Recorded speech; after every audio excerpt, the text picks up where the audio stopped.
Hi everybody, welcome to this episode of Think, Learn, Do.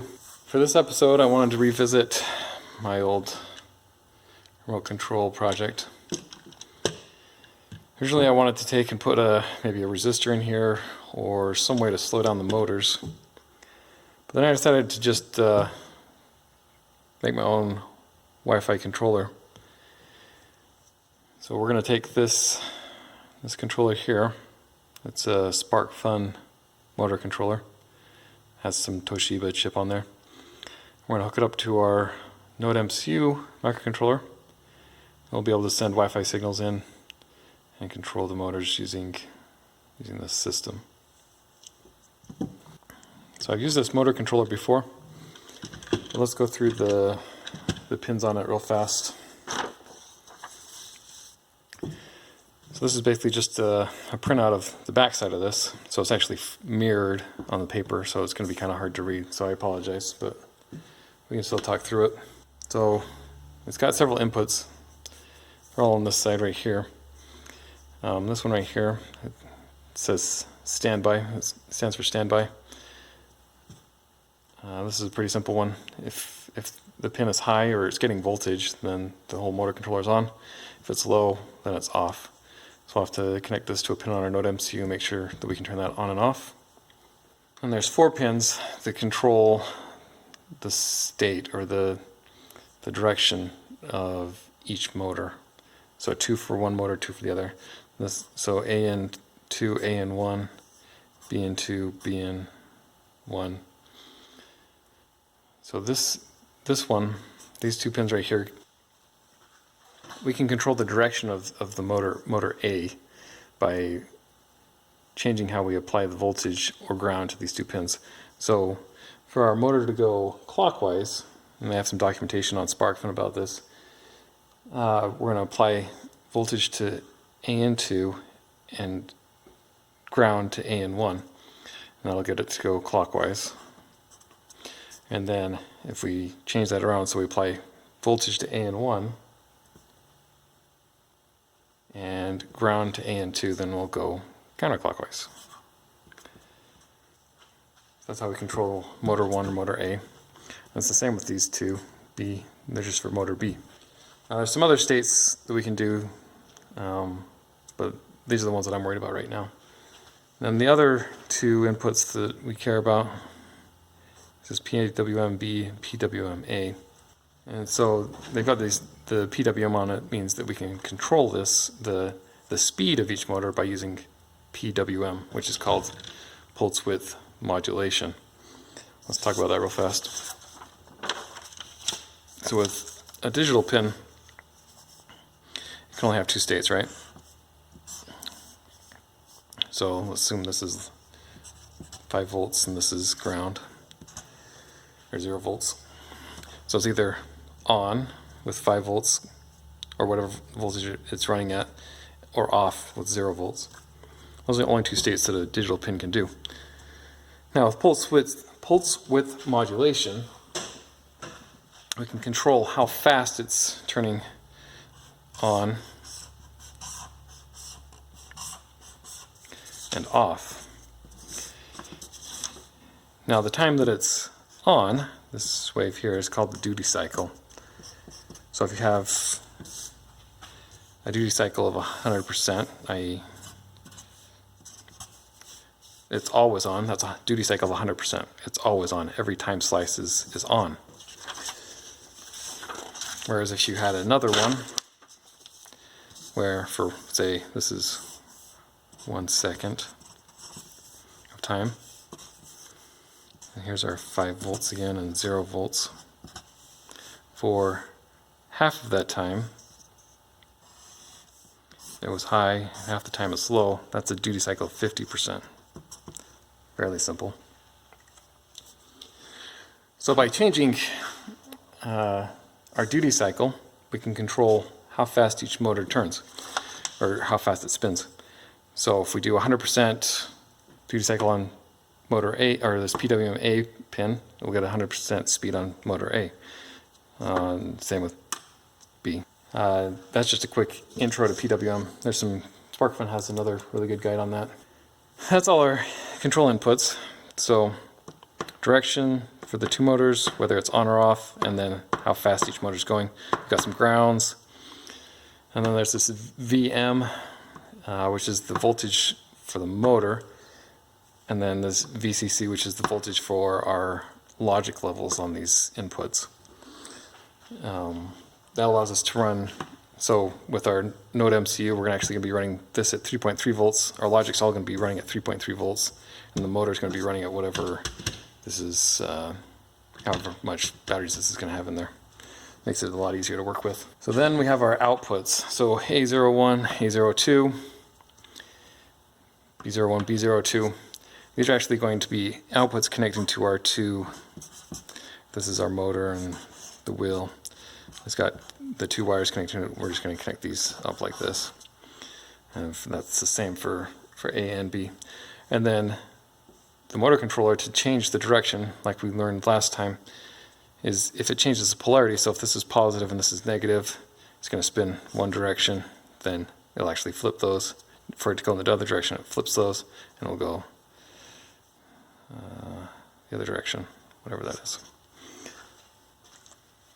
So that's how that works. The next part of this is our Nodemcu. So the two pins we have to be careful with are these PWM A and PWM B pins. Since those require the PWM signal, we need to make sure we pick two pins on the Nodemcu that can do PWM. There's only, I think, 4 pins on the Nodemcu that can do PWM. So I've picked pins D5 and D6 over here for the PWM output.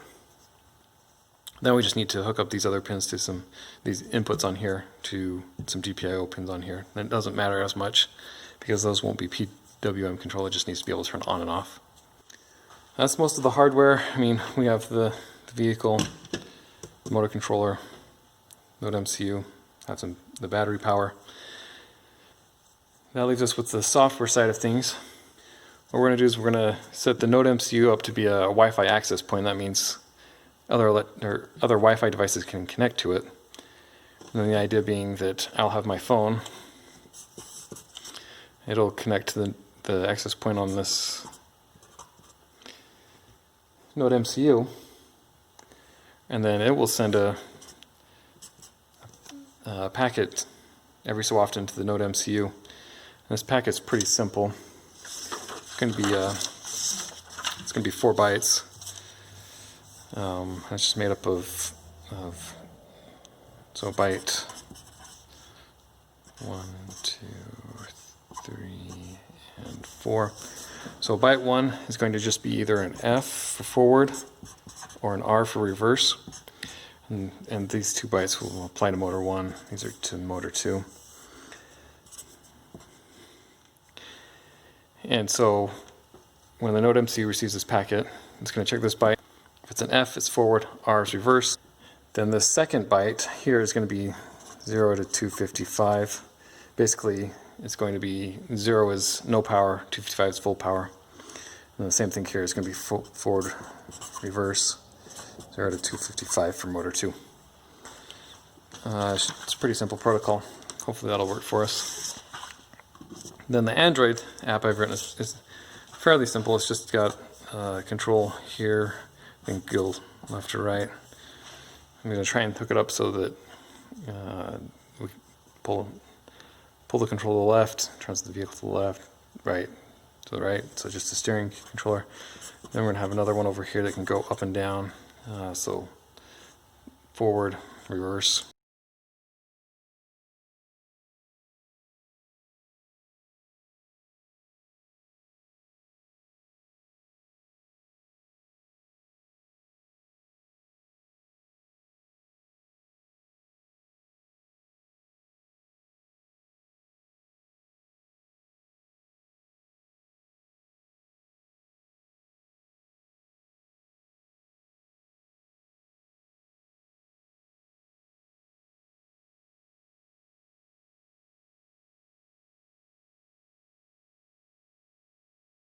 Let's try this out on our car. So first off, I'm going to solder some of these connections. Then we'll look up our power, and then here are our motor outputs.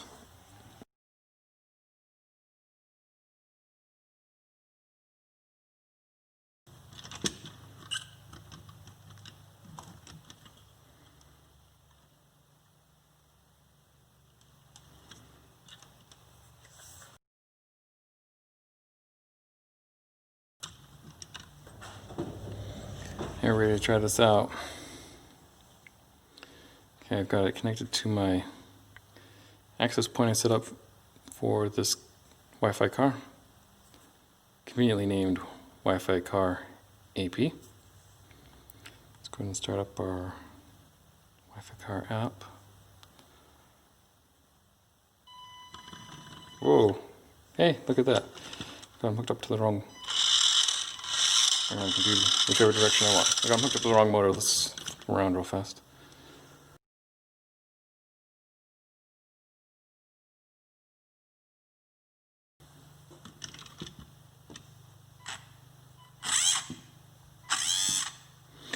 So I'm not surprised the left turn doesn't work, because we found out on our last video we did this that the wouldn't turn to the left. So no surprise there, but it does turn to the right. That's great.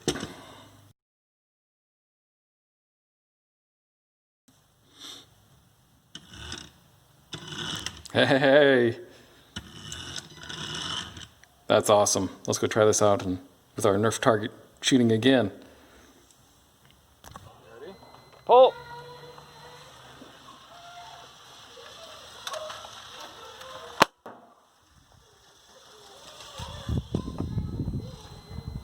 And pull. Got it. Got it. Okay, ready?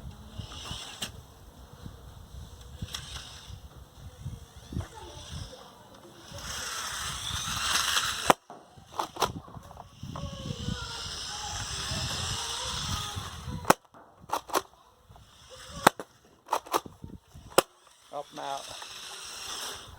So that went pretty well. I drove like I expected. I mean, I couldn't turn left because there's something wrong with this car. I guess that's the risk you have of getting a thrift store RC car. But these wires are a pain. We're gonna have to clean that up. I think next step is going to make a circuit board that you just pop these two chips in and flash the Nodemcu, and away you go with an RC car you can control. So that'll be fun. Then also I think I can do some fun games with just these old RC cars, so those will be some fun videos to make. So thanks for watching.